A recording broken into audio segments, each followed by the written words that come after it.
Alright, buckle up because we're diving into Cinderella, the OG glow-up story that somehow turned a pumpkin into a limo and a girl into a princess just by slapping on some glitter. You think you've heard this tale before?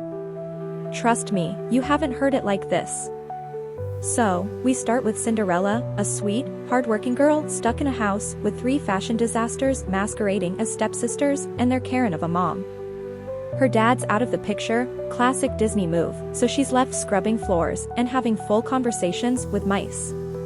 Seriously, this girl's besties are rodents, which tells you just how bad her social life is.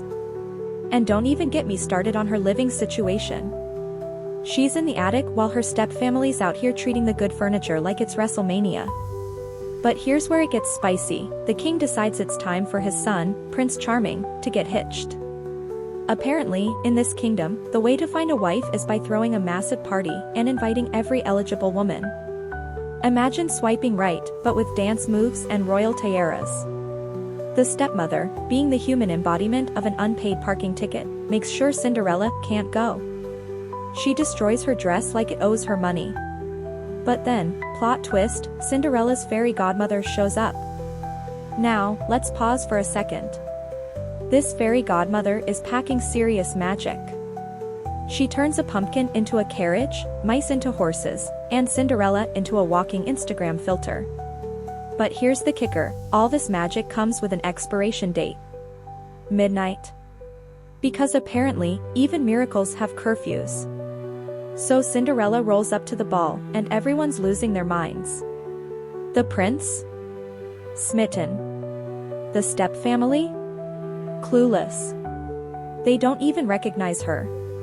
Like, sis, she lives in your attic, how do you not know what she looks like with eyeliner on?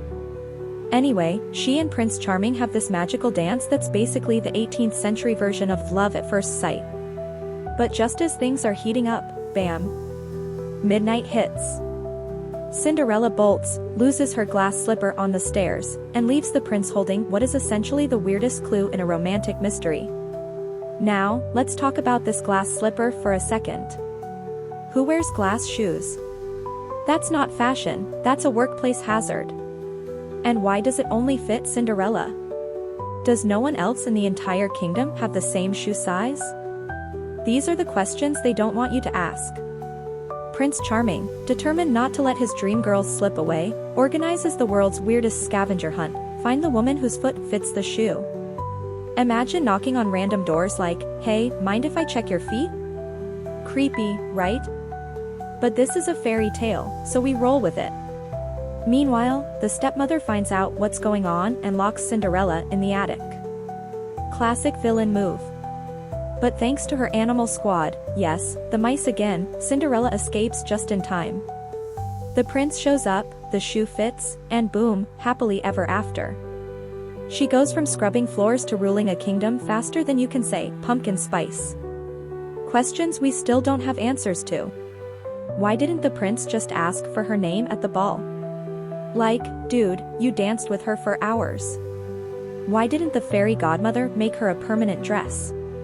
Was there a shortage of magic wands? What's the stepmother's deal? Did someone steal her parking spot, or is she just born bitter? Cinderella isn't just a fairy tale, it's the ultimate, never let anyone dull your sparkle story. It's got drama, magic, questionable footwear, and the most satisfying revenge arc ever.